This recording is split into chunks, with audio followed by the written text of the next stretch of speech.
Next क्या है, देखो शिफ्ट्स इन सप्लाई कर्व। तो शिफ्ट्स इन सप्लाई कर्व कब होता है, जब तुम्हारे प्रोडक्ट का प्राइस कांस्टेंट है, तुम्हारे प्रोडक्ट का प्राइस कांस्टेंट है, लेकिन दूसरे जो फैक्टर्स है जैसे government policy, state of technology, ये जो फैक्टर्स है प्राइस के अलावा जो दूसरे फैक्टर्स है, इसकी वजह से जब सप्लाई इंक्रीज़ हो या डिक्रीज़ हो, तो फिर हम लोग जब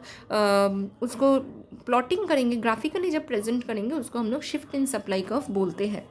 तो क्या बोल रहे हैं, when the supply curve bodily shifts towards the right as a result of a change in one of the factors that influence the quantity supplied other than the commodity's own price की वजह से नहीं, किसी दूसरे factors की वजह से जब तुम्हारे सप्लाई में चेंजेस आएंगे and supply curve right word या लेफ्ट वर्ड शिफ्ट होगा, तो उसको हम लोग शिफ्ट्स इन सप्लाई कर्व बोलेंगे। और ये लेफ्ट वर्ड राइट वर्ड होता कैसे है, क्यों होता है, ये हम लोग नीचे एक एग्जाम्पल के थ्रू समझेंगे, ठीक है।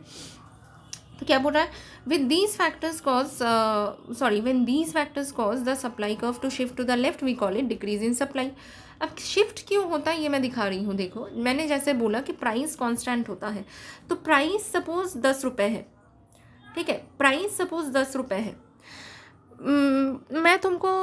स्टेट ऑफ टेक्नोलॉजी के एग्जाम्पल से समझाती हूँ। पहले तुम्हारे पास पुराना एक मशीन था, तो जिसकी वजह से तुम 10 रुपये में 20 यूनिट्स करके सप्लाई करते थे,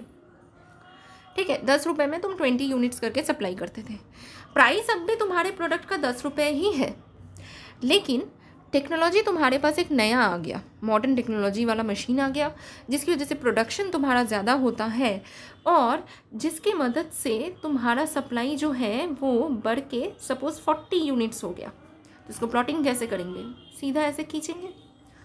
समझ में आए। तो देखो क्योंकि प्राइस की वजह से कुछ नहीं हो रहा है, प्राइस कांस्टेंट है, तो क्या होगा, ऑटोमेटिकली तुम्हारा सप्लाई कर्व जो है शिफ्ट हो जाएगा अगर दूसरे फैक्टर्स की वजह से तुम्हारे सप्लाई में चेंजेस आए अदर देन प्राइस। मैं फिर से बता रही हूँ, प्राइस कांस्टेंट है 10 रुपये। पहले पुराना वाला मशीन था तो जिसकी मदद से तुम बस 20 यूनिट ही मार्केट में सप्लाई कर पाते थे, प्राइस अब भी 10 रुपया ही है,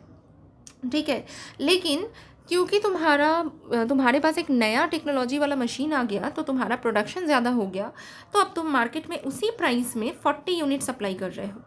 तो देखो तुम्हारा सप्लाई का ऑटोमेटिकली शिफ्ट हो गया, मूवमेंट नहीं हुआ क्योंकि प्राइस की वजह से चेंज नहीं हुआ, शिफ्ट हो गया, राइट वर्ड शिफ्ट हो गया क्योंकि सप्लाई बढ़ गया। अब यहाँ पे फिर से मैं वही सेम एग्जाम्पल ले रही हूँ, 10 रुपया तुम्हारा प्राइस था, ठीक है, तो तुम्हारा नया जब मशीन आया था तब तुम 60 यूनिट्स करके प्रोड्यूस करते थे और 60 यूनिट्स करके मार्केट में सप्लाई करते थे। अब तुम्हारा वो जो मशीन है वो पुराना हो गया, जिसकी वजह से उसका प्रोडक्शन कैपेबिलिटी कम हो गया, ठीक है, प्रोडक्शन कैपेबिलिटी कम हो गया तो सप्लाई भी थोड़ा कम हो गया, सप्लाई घट के 40 यूनिट्स हो गया, ठीक है। तो देखो ऑटोमेटिकली पहले 60 में था, अब सप्लाई घट के 40 यूनिट्स हो गया, तो सप्लाई कब इस तरफ आ जाएगा, राइट लेफ्ट वर्ड आ जाएगा, ठीक है।